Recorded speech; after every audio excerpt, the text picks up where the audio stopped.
मैं इस समय जंतर मंतर में मौजूद हूं और हमारे बीच में एक राष्ट्रीय लीडर जो नेतृत्व चल रहा है आज भारतीय विद्यार्थी मोर्चा का, उनमें से एक राष्ट्रीय लीडर हमारे बीच में है। सर, आपका नाम क्या है? चौधरी विकास पटेल, राष्ट्रीय अध्यक्ष, राष्ट्रीय पिछड़ा वर्ग मोर्चा।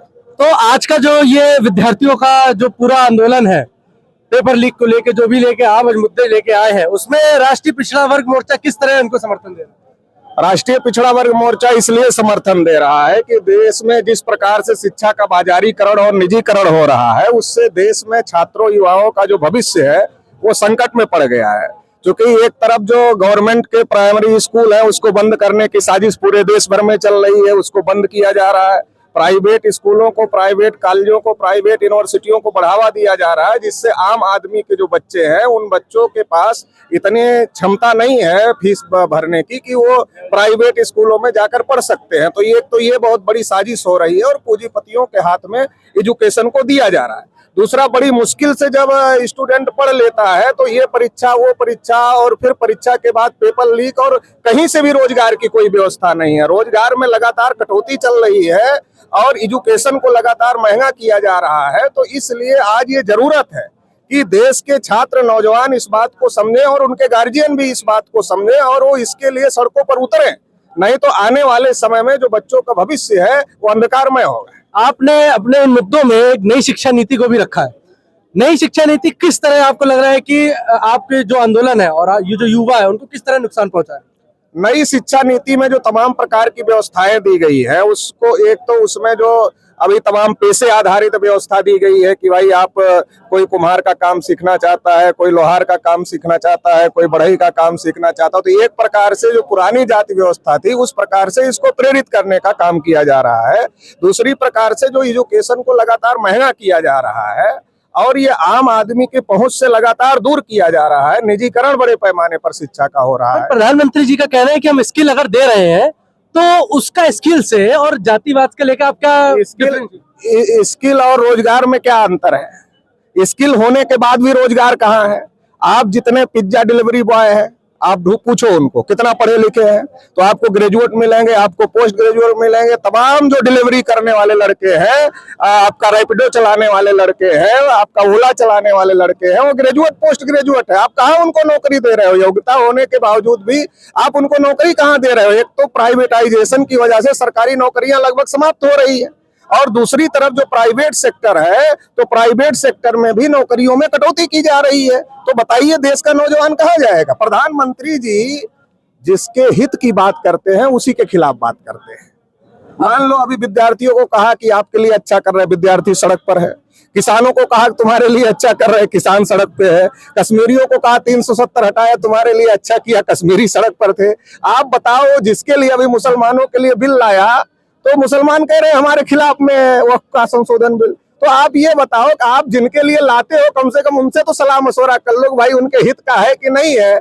आप पूंजीपतियों का फायदा की योजना बना करके आप कोई कानून लाते हो और जबरदस्ती सबके ऊपर थोपते हो, फिर प्रचार करते हो नहीं ये हित में है विद्यार्थियों के, युवाओं के। पिछड़ा वर्ग मोर्चा किस तरीके से बच्चों जो यहाँ पे युवा है उनका किस तरह समर्थन कर रहा है और कितना आपको लगता है कि पिछड़ा वर्ग को नई शिक्षा नीति जो भी मोदी सरकार की नीतियां होती है वो नुकसानदायक है? देखिए, पिछड़ा वर्ग को इसलिए नुकसानदायक है क्योंकि ये जो निजीकरण की पॉलिसी है इससे रिजर्वेशन पूरी तरीके से खत्म हो जा रहा है। जब रिजर्वेशन पूरी तरीके से खत्म हो जा रहा है तो पिछड़ा वर्ग तो पिछड़ा हुआ समाज है, इसलिए संविधान निर्माताओं ने उसको रिजर्वेशन की व्यवस्था दिया। तो जब ये रिजर्वेशन को जीरो करने का भी एक कार्यक्रम ये सरकार चला रही है। अभी यूपी में योगी सरकार जो है, उत्तर प्रदेश सरकार ने, उन्होंने बोला है कि शिक्षकों की दोबारा टीटी की परीक्षा होगी। इस पे लेके आपका क्या कहना है? हमने ये कहा कि सेंट्रल गवर्नमेंट को चाहिए कि ये जो टीटी का कानून है इसमें संशोधन करे और अभी तक जिन टीचरों की नियुक्ति हुई है उनको टीटी की परीक्षा से मुक्त करे और आगे आप जो भर्ती करेंगे उसमें आप टेट लाइए, हमें कोई ऑब्जेक्शन नहीं है। लेकिन कम से कम अभी तक या तो आपको भर्ती करते समय ही उनका टेट लेना चाहिए था। अगर आपने भर्ती कर लिया तो उनके पास एक लंबा अनुभव हो गया है। क्या उन स्कूलों के शिक्षकों से कोई शिकायत आई है गार्जियन की तरफ से, कोई अच्छा नहीं पढ़ा रहे हैं या उन बच्चों का रिजल्ट अच्छा नहीं आ रहा है? जो टेट पास किए हैं और जो टेट पास नहीं किए हैं, अगर दोनों का रिजल्ट एक जैसा है तो फिर आप किस आधार पर ये कह रहे हैं कि इनको टेट पास करना जरूरी है? जबकि समय समय पर आप जो प्रशिक्षण करवा रहे हैं, जो सारी चीजें करवा रहे हैं, वो टीचर कर रहा है और बखूबी जो काम आप उसको दिए हैं वो काम वो बेहतर तरीके से कर रहा है, तो उसके अनुभव को ही उसका टेट माना जाए। और आने वाले समय में जब आप कोई अध्यापक भर्ती निकालते हैं तो उसके लिए आप टेट करिए।